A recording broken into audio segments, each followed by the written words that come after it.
100%. Oo. Hindi nga ako makapunta ng Maynila. And I saw your the reels. Yeah, and I'm satisfied. I'll be back. Oh, yeah. Huwag kasi tayong basta-basta maglagay lang ng mga hair color na walang advice sa mga senior hairstylist or yung makakilala nyo na mga nagtatrabaho sa salon, dahil hindi kasi pwede talaga guys na mag-DIY lang kayo ng basta-basta. Gaya ng hair ni Ma'am, as in ilang beses niyang pinatungan ng mga dark, so marami siyang white hair. So talagang obvious yung white hair niya. After 2 weeks talagang magiging black and white.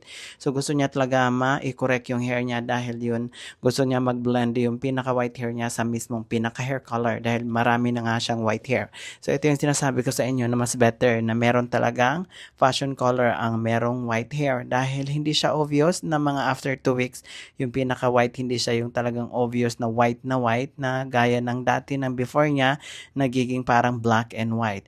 So kailangan talaga magpasuggest kayo kung ano yung mas better na mga ilalagay sa hair, lalo na kung nag-DIY kayo, kasi meron talagang hair color na matapang at doon magkakaroon ng back job yung hairstylist, dahil yung nilagay nyo pala is matapang at hindi basta-basta talaga ma-correct at hindi basta-basta lang ma-light. So talagang magpa-advise kayo, dahil hindi basta-basta yung mag-process ng ganito at magkakaroon lang ng back job kung talagang matapang yung nilalagay nyo, especially yung mga dark talaga. Tapos gusto nyo na something nyo, yung color, tapos yung pala may problema sa hair nyo.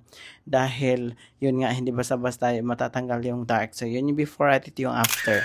Ito yung after guys, grabe, ang ganda ng color. Yung pagka-blend niya guys, wala na yung pinaka-black. So at the same time, yung pinaka-white hair na takpan. So hindi na siya obvious. At tingnan nyo naman yung pinaka-white hair niya sa roots. Nandyan yung white hair, nagbe-blurred lang. So prepare na yung white hair niya mag-blend pag once na mga after 2 weeks. Kasi diba, napaka-beautiful transformation. Kung mapapansin nyo guys, as in talagang grabe yung pinaka-transformation niya, dahil ginawa natin ang paraan, start ng umaga pa lang hanggang ito paggabi na.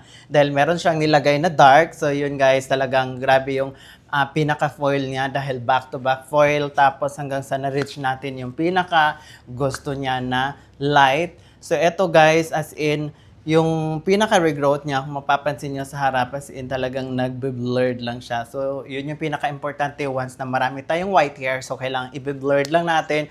And then, pag tumagal, pag nag-wash out na siya, so unti-unti siyang magbe-blend. Satisfied ka naman sa transformation mo for today, ma'am? 100%. Oo.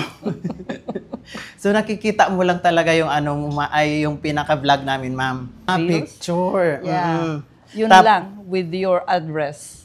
Hanggang sa yun na anuhan mo. Pero balak mo talaga magpakulay sa Manila, pero yun nga, nakita mo dito. So, dito ka na nagpa-color. Yeah. Oo. Talagang siguro dahil hindi nga ako makapunta ng Maynila, kaya naghanap ako dito. And then I saw your, the reels. Oo. In Facebook. Kaya yun ang aking sinundan. Ka na. Yeah. Oo. Diba? Sobrang napakaganda guys. Tingnan nyo naman. Yeah, and I'm satisfied. Diba? So, kailan ka na ulit babalik, ma'am? Sa next year siguro. Kasi every year, nabalik kami dito sa Pinas. Tingnan nyo guys.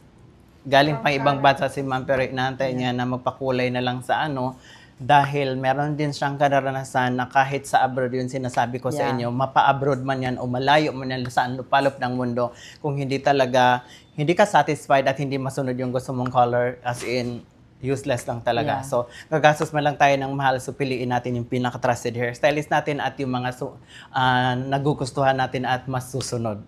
So, ayun. Thank you so much, ma'am. Oh, you're welcome. I'll be back. Oh,